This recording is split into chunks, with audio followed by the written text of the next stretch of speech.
Subscribe કરો એ high news India ચેનલને, પછી યુટ્યુબ એપ પર બેલ આઇકોનનું બટન દબાવો અને નિહાળો એ હાઈ ન્યૂઝ ઇન્ડિયા ચેનલ.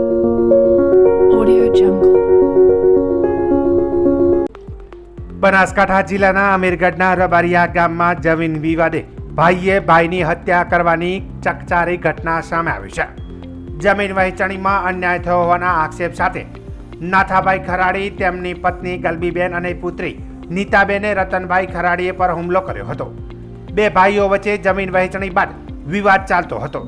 નાથાભાઈના પરિવારનો આક્ષેપ હતો કે તેમના ભાગે ઓછી જમીન આવી છે. આ મુદ્દે તકરાર વધતા નાથાભાઈ અને તેમની પત્ની અને પુત્રી રતનભાઈના ઘરે પહોંચ્યા હતા. શરૂઆતમાં ગાળાગાળી થઈ હતી અને રતનભાઈએ વિરોધ કરતા આરોપીઓએ લાકડી વડે હુમલો કર્યો હતો. સ્થાનિક લોકો વચ્ચે પડી મામલો શાંત પાડ્યો હતો. ગંભીર ઈજાઓ પામેલા રતનભાઈને તાત્કાલિક પાલનપુર હોસ્પિટલમાં સારવાર માટે ખસેડવામાં આવ્યો હતો.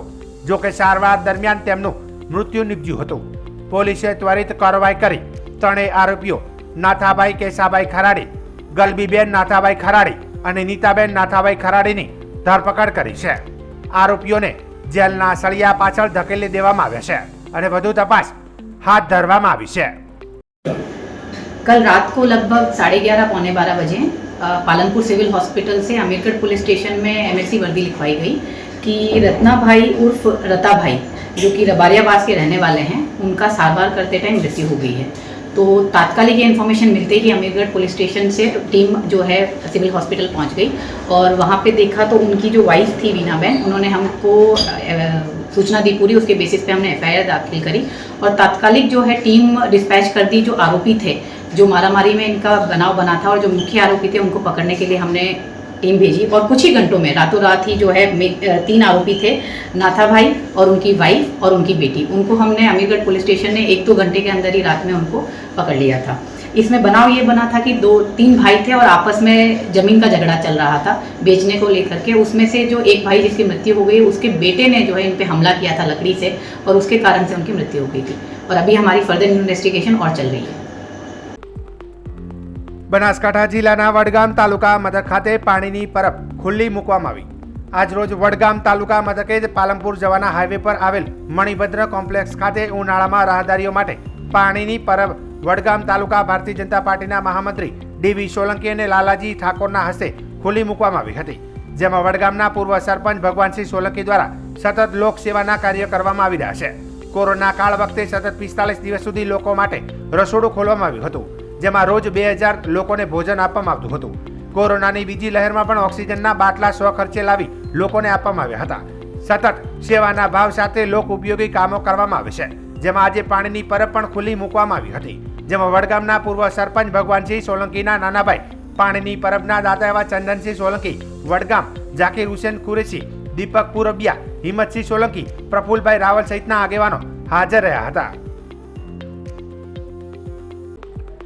બનાસકાંઠાના અંબાજીના ગબ્બર ખાતે મધમાખી દૂર કરવાની કામગીરી હાથ ધરાઈ છે. થોડા સમય પહેલા મધમાખીઓએ ગબ્બર ખાતે યાત્રિકો પર હુમલો કર્યો હતો. આ ઘટનાક્રમોને પગલે તંત્ર શાબદું બન્યું હતું. તંત્રએ ગબ્બર પરિસ્થાન તમામ માટે બંધ કરીને આ મધપૂડા દૂર કરવાની તૈયારી કરી હતી. ગઈકાલે ઠાકોર સમાજ દ્વારા મધમાખી દૂર કરવાની કામગીરી હાથ ધરાઈ હતી. માતાજીના ભમરા ગણાતા હોવાથી ધાર્મિક વિધિ કર્યા બાદ ભમરા દૂર કરવાની કામગીરી કરાઈ હતી. ઠાકોર સમાજના યુવાનો દ્વારા જીવના જોખમ સાથે આ મધમાખી દૂર કરાતી હોય છે. લીમડાના પાંદડા દ્વારા લાંબી નિસરણી બનાવી મધમાખી દૂર કરાઈ હતી. ભારે ગરમીના કારણે મધમાખીઓ ઉડતી હોવાની ફરિયાદો બાદ આ મધપૂડા દૂર કરાયા છે. ગબ્બરમાં મધમાખી દૂર કરવા માટે 3 દિવસ રોપવે સમગ્ર ગબ્બર પરિક્રમા પથ બંધ રાખવામાં આવ્યો હતો. ફરી યાત્રિકોને હેરાનગતિ ન થાય તે સલામતી અને સુરક્ષા માટે ભમરા દૂર કરવાની કામગીરી કરાઈ હતી. આજ રોજ ગબ્બર ઉપર આ મધપૂડાનું જે કામગીરી ચાલુ છે, એમાં ઠાકોર સમાજના અન્ય દુકાનવાળા, અમારા પૂજારીશ્રીઓ અને ગુજરાતની અંદર જેટલા યાત્રાળુઓ આવે છે એમને ના કહે એના માટે આ પ્રોગ્રામ રાખેલો છે. આરાસુરી દેવસ્થાન ટ્રસ્ટ ખૂબ અમને સહકાર આપ્યો છે. અમારા 20 પૂજારી મહારાજો, પત્રકાર સાહેબશ્રીઓ, કામગીરી આજે અમે ચાલુ કરીએ છીએ ને પૂર્ણ કરીને તમને આપીશું. 14મી એપ્રિલ ભારત રત્ન બાબા સાહેબ આંબેડકરની જન્મ જયંતિ નિમિત્તે સરકાર દ્વારા હિન્દુ ધર્મના લોકોમાં સામાજિક સમરસતા બની રહે તે માટે બનાસકાંઠાના અંબાજીથી બનાસકાંઠાના વિવિધ સ્થળો પર આ યાત્રા નીકળી રહી છે।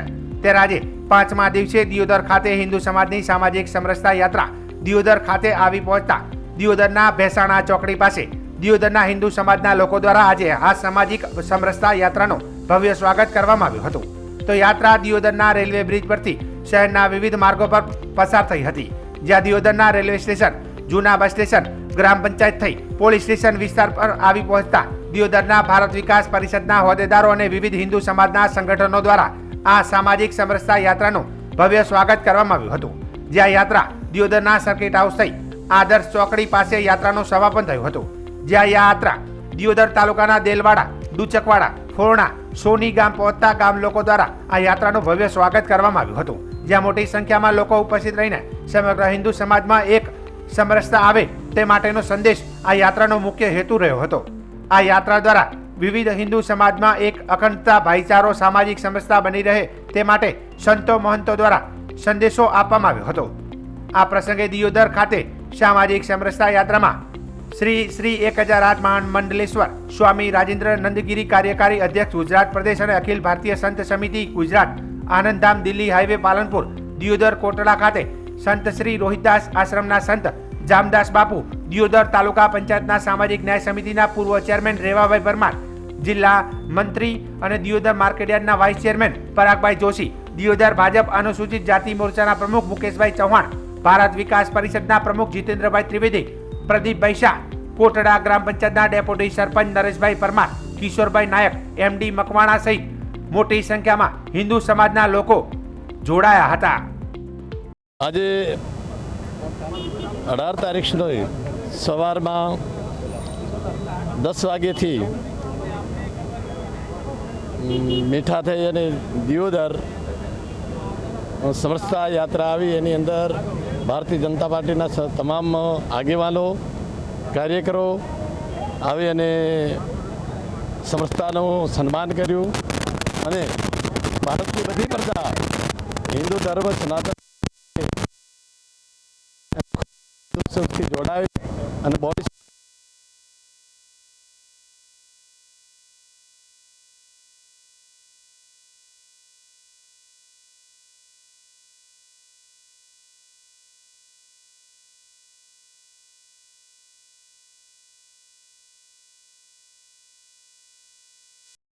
ભારતીય જનતા પાર્ટીના જિલ્લા પ્રમુખ માન્ય શ્રી કીર્તિસિંહજી વાઘેલાએ આ યાત્રાનું પ્રસ્થાન કરાયું। આજે 5મો દિવસ છે આ યાત્રાનો અને યાત્રા ભાભરથી મીઠા થઈ અને અત્યારે દિયોદર પહોંચી છે। સમગ્ર હિન્દુ સનાતન સમાજમાં એક સંદેશ છે કે હમ સબ એક હૈ। સમગ્ર હિન્દુ સમાજ કોઈ પણ પ્રકારના નાત જાતલાવાળા વગર સનાતન ધર્મનો અને ભારત માતાનો, રાષ્ટ્રના ઉદ્ધાર માટે એક થઈને નીકળે અને જો આ દેશમાં 100 કરોડ હિન્દુઓ એક થઈ જાય તો દુનિયાના કોઈ દેશની મજાલ નથી કે ભારત સામે આંખ ઊંચી કરી શકે। આવા શુદ્ધ અને લક્ષ્યવાળા ઉદ્દેશથી આ સામાજિક યાત્રા લઈને હું નીકળ્યો છું।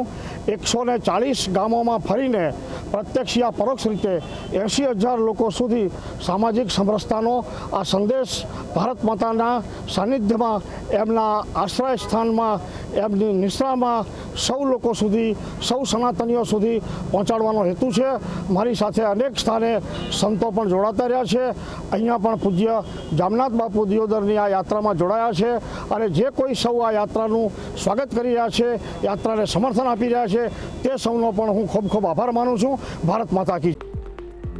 બનાસકાંઠાના સુઈગામ તાલુકાના રડોસણ ગામની સીમમાં એક સગીરા બાવળોની જાડીમાં બળતણ લેવા ગઈ હતી, જેનો એકલતાનો લાભ લઈ સગીરા સાથે બળજબરીપૂર્વક રડોસણ ગામનો આરોપી શિવા ઠાકોર સગીરાની મરજી વિરુદ્ધ દુષ્કર્મ કરતા સુઈગામ પોલીસ મથકે તારીખ 16/1/2023ના આરોપી વિરુદ્ધ આઈપીસી કલમ 376 દુષ્કર્મ અને પોસ્કોની કલમ હેઠળ ગુનો નોંધાયો હતો, જે દિયોદર એડિશનલ સેશન કોર્ટમાં મંગળવારે ચાલી જતા આરોપી વિરુદ્ધ સરકારી વકીલ ડીવી ઠાકોરની ધારદાર દલીલો દિયોદર એડિશનલ સેશન કોર્ટના જજ આરડી પાંડે સાહેબની કોર્ટમાં ચાલી જતા કોર્ટે આરોપી વિરુદ્ધ તમામ પ્રકારના પુરાવાના કાર્ય રાખી આરોપી શિવા મગનભાઈ ઠાકોર રહે રડોસણ, તાલુકો સુઈગામ વાળાને કોર્ટે 10 વર્ષની સજા અને રૂપિયા 10,000નો દંડ ફટકાર્યો હતો।